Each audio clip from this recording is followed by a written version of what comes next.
Bismillahirrahmanirrahim. Today we're going to talk about the beta-lactam drugs. I have already made a video about the penicillins, and so in this video we're going to talk about some other drugs that belong to the beta-lactam group. So we will begin with cephalosporins. Cephalosporin is derived from the fungus Acremonium that was previously known as Cephalosporium. It was discovered by Giuseppe Brozzu in 1948 and was first sold in the year 1964. The cephalosporins are similar to penicillins in their action with a broader spectrum of activity. So the activity spectrum is broader in case of cephalosporins as compared to the penicillins.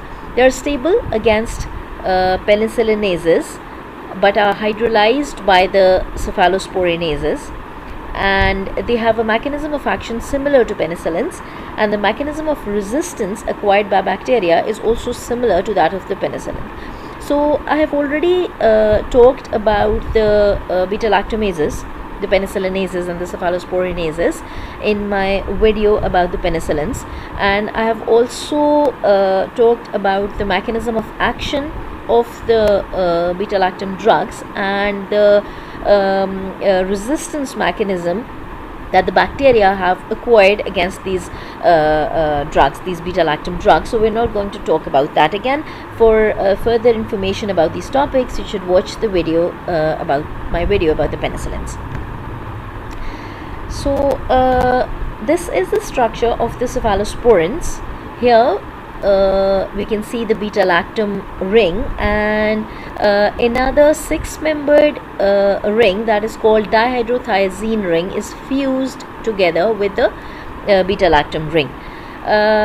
This is the amino-acyl side chain. So two R groups are attached to the side chains. R1 and R2 are attached to the side chains, and this is the structure of the cephalosporin.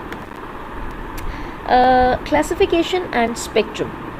The first generation cephalosporins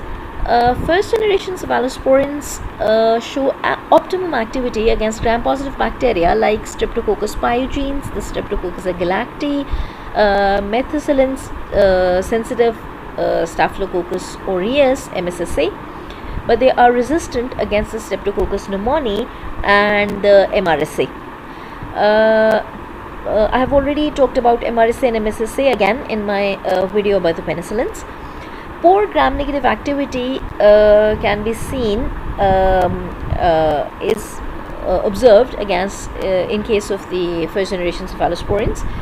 They show poor gram-negative activity, but some activity can be seen against the E. coli, the Klebsiella, and the Proteus. Drugs belonging to first generation cephalosporins include cefazolin, cefalothin, and cefadroxil. Second generation cephalosporins are active against streptococci. They are less active against staphylococci and not active against MRSA. Increased gram-negative spectrum increased as compared to the first generation cephalosporins. The second generation cephalosporins show increased gram-negative spectrum, and the gram-negative bacteria against which these second generation cephalosporins show activity include Haemophilus influenzae, Enterobacter, E. coli, Neisseria gonorrhea. Drugs include cefaclor, cefuroxime, cefamandol, and cefmetazole, the drugs that are included in this second generation cephalosporin group. Third generation cephalosporins have enhanced beta-lactamase stability, so they're more stable as compared to first and the second generation cephalosporins. The third generation cephalosporins are more stable against the beta-lactamases, and so obviously since they're more stable against the beta-lactamases, they become more effective. They show more activity since they're not hydrolyzed by these beta-lactamases, so their activity increases. They become more effective. They show limited activity against gram-positive bacteria, but they have a greater ability to penetrate the bacterial cell wall, and thus the activity against gram-negative become optimum.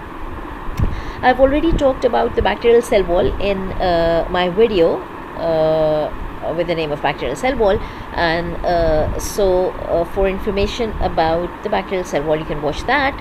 But we know that the gram-negative bacteria have an outer membrane, and the outer membrane is basically impermeable to most of the drugs. And so if the drug is not able to penetrate inside the cell wall, it will not reach the targeted site and will not be active, will not show any activity. So since the third generation Cephalosporins are able to penetrate the gram-negative cell wall, they're able to penetrate the outer membrane of the gram-negative cell wall, their activity increases. The gram-negative spectrum includes Haemophilus influenzae, Neisseria, Moraxella, and the members of Enterobacteriaceae. Drugs belonging to third generation Cephalosporins include cefixime, cefotaxime, ceftriaxone, and ceftazidime. Fourth generation Cephalosporins, the gram-positive activity is similar to that of the first generation Cephalosporins, but they show excellent activity against Enterobacteriaceae and Pseudomonas aeruginosa. They show greater resistance to beta-lactamases and better penetration through outer membrane. And obviously, since they are more resistant against the beta-lactamases, not being hydrolyzed by these beta-lactamases, and since they have a better penetration through the outer membrane of the gram-negative cell wall, their activity increases. They become more effective. As they can cross blood-brain barrier, they are more effective. They're effective in meningitis. The examples include cefepime, cefpyrone, cephalosporin, and cefquinone. Fifth generation Cephalosporins have an extended spectrum. They show activity against resistant strains like MRSA, vancomycin resistant Staph aureus, Enterococcus, and penicillin resistant Streptococcus pneumoniae. Examples include ceftaroline, ceftolozane, and ceftobiprole. Adverse effects of Cephalosporins. The adverse effects of Cephalosporins, there are some common reactions like diarrhea, nausea, rash, pain, and inflammation at the injection sites. And then there are some infrequent reactions like headache, eosinophilia, that is increase in eosinophil counts, nephrotoxicity, obviously toxicity to the nephrons, damaging the kidneys, neutropenia, deficiency in neutrophils, thrombocytopenia, deficiency of platelets, fever, and hypothrombemia. Hypothrombemia is the deficiency of prothrombin resulting in impaired blood clotting, and this is due to the side chain of the cephalosporin, which blocks the enzyme vitamin K epoxide reductase, important in production of vitamin K required for clotting. So I have already talked about the blood clotting, about the clotting proteins, about the prothrombin in my video of platelets. You should watch that for further information about these topics. So if cephalosporin is used, one of a rare side effect of cephalosporin is hypothrombinemia, the deficiency of prothrombin, and if there is deficiency of prothrombin, there will be no blood clotting. The blood will not clot. Why is this a side effect of cephalosporin? Because the side chain of cephalosporin can block the enzyme vitamin K epoxide reductase. This is an enzyme that is important in the reduction of vitamin K, and vitamin K is very important for the synthesis of 4 clotting proteins, which are then required for the synthesis, for the blood clotting basically.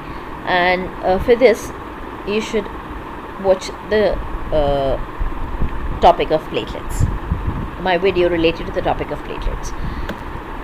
Monobactams. Monobactam is another beta-lactam drug. It is a synthetic drug. It can be synergistically used with aminoglycosides. So both monobactams and the aminoglycosides can be used synergistically together, both exerting positive effects on each other. All the beta-lactam drugs have a similar mode of action, and the mechanism of resistance is also similar to other beta-lactam drugs, and I have already discussed that in the my penicillin video, so you should watch that. Astronam is the only commercially available monobactam. It is sold by the trade name of ß-lactam. Other examples including other examples of the monobactam drug include digomonum, nocardicin A, and taptoxin. This is the structure of monobactam. Here we can see this is the beta-lactam ring, and this is the second ring that is present in this structure. Other than beta-lactam ring, it has a 5-membered ring called thiazole ring. So this is the thiazole ring, right? And it is the only beta-lactam compound where beta-lactam ring is alone and not fused to the other ring. So both these rings are separate, and they're not fused together like in other drugs belonging to the beta-lactam group. Here the beta-lactam ring and the second ring are not fused together, but they are separate. It is only effective against gram-negative bacteria. It is largely ineffective against gram-positive bacteria and also against anaerobes because of a poor binding to PBPs. PBPs are the penicillin binding proteins, and I have talked about these penicillin binding proteins in my video of the penicillins. Spectrum includes Citrobacter, Enterobacter, E. coli, Klebsiella, Proteus, Pseudomonas aeruginosa. It is resistant to most beta-lactamases. So since the monobactams are resistant to beta-lactamases, obviously its activity increases. It becomes more effective since it does not get hydrolyzed by the beta-lactamases. So obviously then they will be killing the bacteria that are producing these beta-lactamases, so their activity increases. As oral absorption is poor, it is administered intravenously or intramuscularly. It can be used against the treatment of pneumonia, meningitis, sepsis, UTI, RTI, and the skin infections. Adverse effects include skin rash and abnormal liver function. It can also rarely cause toxic epidermal necrolysis. Here we can observe it.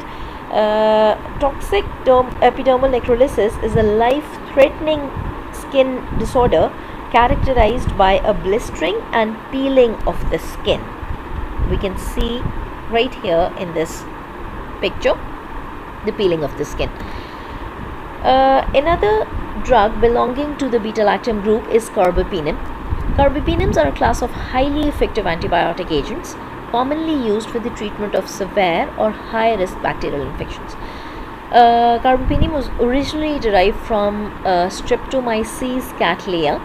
It is used synergistically with aminoglycosides, just like monobactams. These carbapenems can also be used synergistically with aminoglycosides.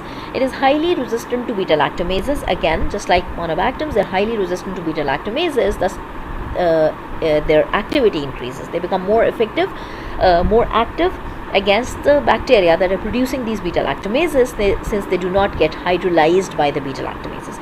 As it is destroyed by acidic pH, it cannot be administered orally. Obviously, we know that the stomach is acidic, and so since these carbapenems are destroyed by the acidic pH, they cannot be administered orally. Thus, it is usually administered intravenously. It has the broad spectrum as compared to penicillin and cephalosporins. Their spectrum is broader. Here we have the structure of carbapenems. The beta-lactam ring is fused to a second ring called pyrroline ring. Here is the second ring, the pyrroline ring, and this is the beta-lactam ring. Its spectrum is broader against gram-negative as compared to gram-positive bacteria. Among the gram-negative pathogens, it is effective against Pseudomonas aeruginosa, Enterobacteriaceae, and the Acinetobacter species. Among gram-positive bacteria, it shows activity against MSSA, the Streptococcus, and the Enterococcus, but it is not effective against MRSA. The first natural carbapenem to be discovered was thianamycin, and then other drugs like imipenem, meropenem, and ertapenem were semi-synthetically derived from the thianamycin. So these drugs, the imipenems and the meropenems and the ertapenems, are the semi-synthetic derivatives of this group. Imipenem can be hydrolyzed in the mammalian kidney by a dihydropeptidase enzyme. Dihydropeptidase is an enzyme found in the kidney and is responsible for degrading the antibiotic imipenem to a nephrotoxic metabolite. So obviously this imipenem can damage the kidneys. Thus we use the imipenem synergistically with a dihydropeptidase inhibitor that is called cilastatin.